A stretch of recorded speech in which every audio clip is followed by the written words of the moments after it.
Hello, loves. Welcome back to WitchyMarlaina's Ghost Adventures. I'm your host, Witchy Marlaina, and today, of course, we're going back into Spookiest Objects book. I think we have about 8 more objects left, so I'm really excited because we're almost there, almost there. Today's object is the Tallmans Bunk Beds.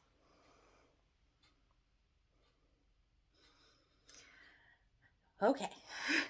The origin of this bunk bed is unknown. Where its location is unknown. It's believed to have been either chopped up or burned and buried.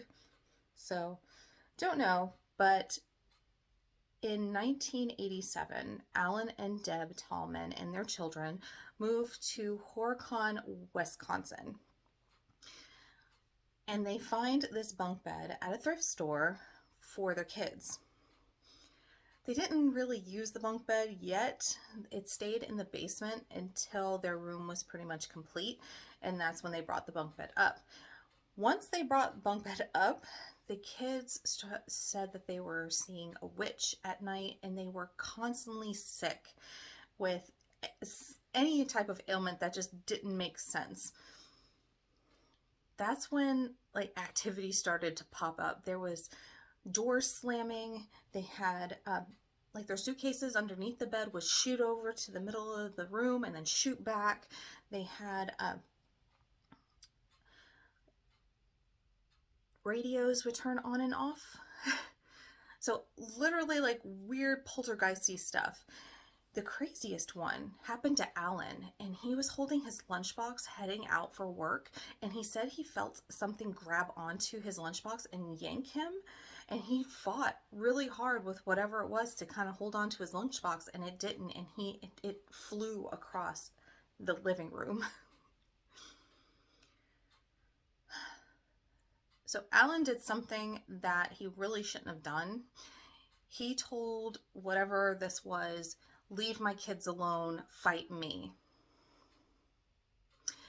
So what did the entity or whatever did is they started to attack Alan, and he would see these glowing green eyes, and he would hear, "Come here, come here." One day, that "come here" brought him into the garage, and where he saw the house was, or his garage was ablaze. Fire everywhere. It looked like from the garage door windows, it almost looked like they were glowing eyes, the way the fire was. He freaked out. He went back into the kitchen and grabbed the extinguisher to take out this fire. And when he got back to the garage, nothing was on fire. It was almost like it was a mirage. There was a window in the basement that was found fully intact on the basement floor. Literally somebody took it off of its little sill and put it down on the floor. So it wasn't a broken one. It wasn't something smashed. It literally looked like it was just... Oh. They brought in a pastor to bless and cleanse the house, and that helped for a little bit. And then activity popped up even worse than before, to where Deb, Alan, and the kids were sleeping all together, and it was getting a little bad. One night, Alan and Deb had the kids sleeping, and they saw a fog come into their room, almost like a rolling one. And of course that would be odd to be in a fog in the middle of a house.